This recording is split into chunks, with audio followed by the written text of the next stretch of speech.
नमस्कार। आज हम बात करने वाले हैं नवांश कुंडली के बारे में।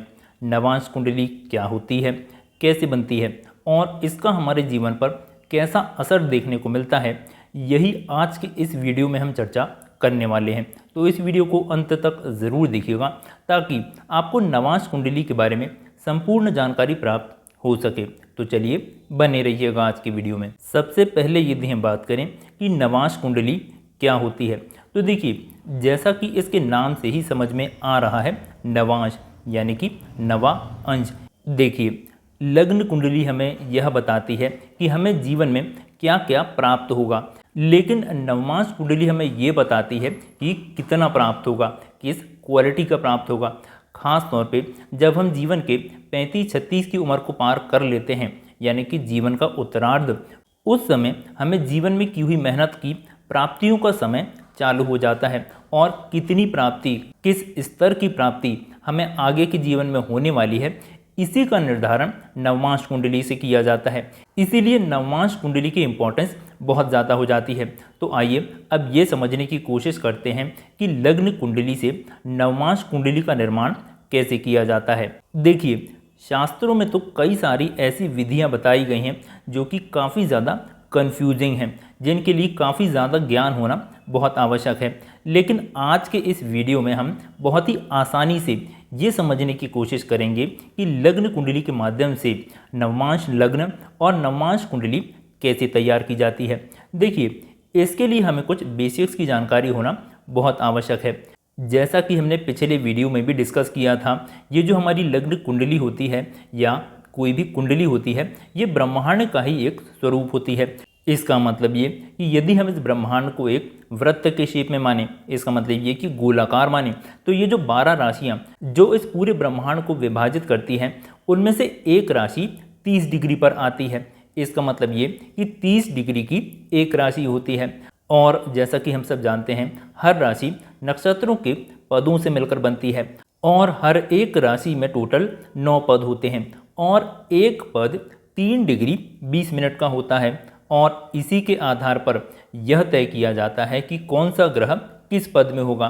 जिस ग्रह की डिग्री जितनी होगी, उसी के आधार पर वो ग्रह उस राशि के उस पद में होगा और इसी के आधार पर हम ये बता सकते हैं कि वह ग्रह उस राशि के कौन से पद में है। इसी के आधार पर नवांश कुंडली तैयार की जाती है। जैसे मान लीजिए किसी की कुंडली में सूर्य ग्रह कुंभ राशि के 11 डिग्री पर मौजूद हैं। इसका मतलब ये, यदि हम पदों की बात करेंगे तो 3 पद निकलने के बाद चौथे पद में सूर्य देवता कुंभ राशि पर बैठे हुए हैं। तो देखिए नवांश कुंडली बनाने के लिए हमें ये याद रखना होगा कि सूर्य देवता कुंभ राशि के चौथे पद में बैठे हुए हैं। अब इससे नवांश कैसे बनाया जाता है, इसकी विधि बहुत आसान है। देखिए जैसा कि हम सब जानते हैं, टोटल 12 राशियां हैं और हर एक राशि अलग अलग तत्वों को डिनोट करती है। जैसे अग्नि तत्व, पृथ्वी तत्व, वायु तत्व और जल तत्व। इन्हीं के आधार पर नवांश कुंडली डिसाइड की जाती है। अब कौन सी राशि कौन से तत्व की है, तो देखिए 1, 5 और 9। इसका मतलब ये कि मेष, सिंह और धनु राशि ये अग्नि तत्व की राशियां हैं। इसके बाद की जो राशियां हैं जो कि निकल के आएंगी 2, 6 और 10। इसका मतलब वृषभ, कन्या और मकर राशि ये पृथ्वी तत्व की राशियां हुई। इनके बाद की जो 3 राशियां होंगी जो कि होंगी 3, 7 और 11, जो कि कौन कौन सी निकल के आएंगी, मिथुन, तुला और कुंभ राशि ये हो जाएंगी वायु तत्व की राशियां। और आखिरी की जो राशियां हैं जो निकल के आएंगी 4, 8 और 12। इसका मतलब कर्क, वृश्चिक और मीन राशि ये हो जाएंगी जल तत्व की राशि। इनको आप याद रखिएगा। अब नवांश कुंडली बनाने के लिए हमें केवल इतना देख लेना है कि लग्न कुंडली में वो जो राशि है वो कौन से तत्व की राशि है, उसी के आधार पर गिनती तैयार की जाएगी। जैसा कि हमने पिछले एग्जाम्पल में देखा था, सूर्य देवता कुंभ राशि के चौथे पद पर विराजमान है। तो इसका नवांश निकालने के लिए हमें केवल इतना करना होगा, क्योंकि सूर्य देवता चौथे पद पर हैं और कुंभ राशि पर हैं, और क्योंकि कुंभ राशि एक वायु तत्व की राशि है और जब भी वायु तत्व की राशि में ग्रह होगा उसकी गिनती तुला राशि से चालू होगी। तो यदि हम तुला राशि से 4 राशि आगे की गिनती करें तो मकर राशि आ जाएगी। तो यदि हम तुला राशि से 4 राशि आगे की बात करें तो मकर राशि आ जाएगी। तो ऐसी स्थिति में सूर्य देवता अपनी नवमांश कुंडली में मकर राशि में स्थित होंगे। इसी तरह से यदि हम बात करें कि नवमांश में लग्न कौन सी होगी, तो देखिए इसको देखने के लिए भी हम केवल इतना देख लेंगे कि लग्न कुंडली की डिग्री कितनी है। जब भी हम लग्न देखते हैं तो लग्न के ऊपर भी डिग्री लिखी होती है और इसको भी हम 9 पदों के आधार पर देख लेंगे कि वो किस पद में आ रही है। मान लीजिए कोई लग्न कुंडली मीन लग्न की है और उस लग्न की जो डिग्री आ रही है वो आ रही है लगभग 23 डिग्री के आसपास की। तो 23 डिग्री के आधार पर हम ये कह सकते हैं कि लग्न जो है वो 7वें पद पर है या 7वें नवमांश पर है। तो इसी आधार पर यदि हमें देखना हो कि नवमांश कुंडली में लग्न कौन सी होगी तो हम ये देख लेंगे कि लग्न में कौन सी राशि है। यदि अग्नि तत्व राशि है यानी कि 1, 5 और 9 तो हम मेष राशि से गिनती प्रारंभ करके 7वीं राशि तक ले जाएंगे जो कि हो जाएगी तुला राशि। तो नवमांश तुला राशि हो जाएगी।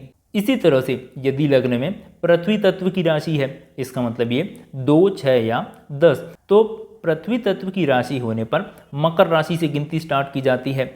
जैसे मान लीजिए लग्न की राशि कन्या राशि है जो कि पृथ्वी तत्व की राशि है और यहाँ पर भी यदि वो लग्न 7वें पद पर है तो इसकी नवमांश राशि निकालने के लिए हम मकर राशि से 7वीं राशि देख लेंगे। अब मकर राशि से 7वीं राशि कौन सी आ सकती है? देखिए मकर के बाद आएगी मकर, कुंभ, मीन और जैसे ही मीन राशि आ जाएगी हम फिर से 1 से शुरू कर देंगे। मेष, वृषभ, मिथुन, तो ये हो जाएगी 7वीं राशि। तो यहाँ पर नवमांश की लग्न राशि हो जाएगी और इसी तरह से लग्न के आधार पर नवमांश कुंडली तैयार की जा सकती है। यदि वह ग्रह अग्नि तत्व की राशियों में मौजूद है यानी कि मेष राशि, सिंह राशि और धनु राशि, तो जो गिनती है नवमांश की वो मेष राशि से स्टार्ट की जाएगी। इसी तरह से यदि वह ग्रह पृथ्वी तत्व की राशियों में मौजूद है, इसका मतलब 2, 6 या 10वीं राशि में, तो जो गिनती है नवमांश की वो मकर राशि यानी कि 10वीं राशि से स्टार्ट की जाएगी। इसके बाद यदि लग्न कुंडली में जो ग्रह है वो वायु तत्व की राशि में मौजूद है, वायु तत्व की राशि कौन सी है? मिथुन, तुला और कुंभ राशि, 3, 7 और 11। तो ऐसी स्थिति में नवमांश कुंडली निकालने के लिए जो पदों की गिनती शुरू की जाएगी वो तुला राशि से शुरू की जाएगी। जैसे मान लो लग्न कुंडली में कोई ग्रह किसी राशि के 4थे पद में है और वो राशि वायु तत्व की राशि है, तो नवमांश कुंडली निकालने के लिए क्योंकि वो राशि वायु तत्व है तो तुला राशि से स्टार्ट करके 4 राशियां आगे की निकाल दी जाएंगी, तुला, वृश्चिक, धनु और मकर राशि। तो ऐसी स्थिति में नवमांश कुंडली में वो ग्रह मकर राशि में आ जाएगा। और आखिरी में यदि लग्न कुंडली में वह ग्रह जल तत्व की राशि है, जल तत्व की राशियां कौन कौन सी हैं? 4, 8 और 12, कर्क राशि, वृश्चिक राशि और मीन राशि।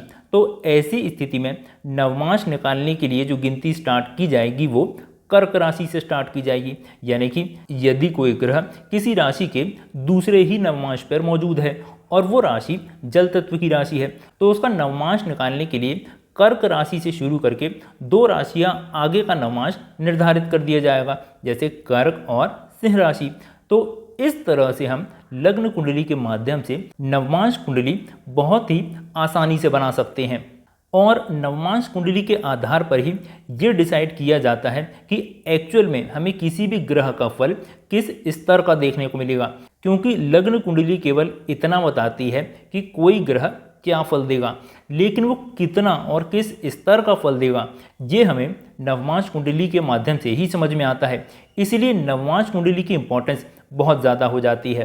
तो चलिए आज के वीडियो में इतना ही, जहां हमने ये समझने की कोशिश की कि लग्न कुंडली के माध्यम से नवमांश कुंडली कैसे बनाई जाती है और इसका क्या महत्व है।